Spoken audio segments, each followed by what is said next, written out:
नमस्कार, मी doctor Akhil Mane, urologist, andrologist working at Leela super speciality hospital Wakad. आज आपण जाणून घेऊया काय कॅल्शियम टॅबलेटच्या सप्लिमेंटमुळे किडनी स्टोनचा धोका वाढतो का? होय, जर आपण कॅल्शियम टॅबलेट सप्लिमेंट फॉर्ममध्ये घेत असाल तर त्यामुळे युरिनरी कॅल्शियमचं प्रमाण वाढते व कॅल्शियम ऑक्झॅलेट किडनी स्टोनचं प्रमाण वाढते.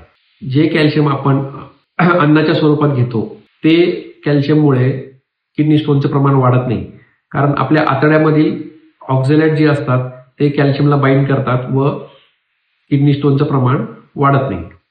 पण जर आपण सप्लिमेंट घेतले तर त्याप्रमाणे कॅल्शियम ऑक्झॅलेटचं प्रमाण वाढू शकतं.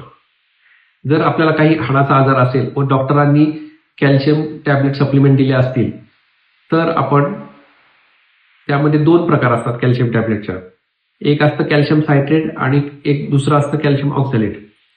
जर आपण कॅल्शियम सायट्रेट प्रिफर्ड केलं तर त्यामध्ये कॅल्शियम ऑक्झॅलेट किडनी स्टोनचं प्रमाण कमी असतं कॅल्शियम कार्बोनेटपेक्षा. त्यामुळे जर आपल्याला किडनी स्टोन असतील व कॅल्शियमची रिक्वायरमेंट जास्त असेल तर आपण फूड फॉर्ममध्येच कॅल्शियम घेतलेलं जास्त चांगलं. जर अन्नामधून जर कॅल्शियम कमी पडत असेल तर आपण कॅल्शियम सायट्रेटच्या टॅबलेट्स प्रिफर करू शकता. थँक्यू.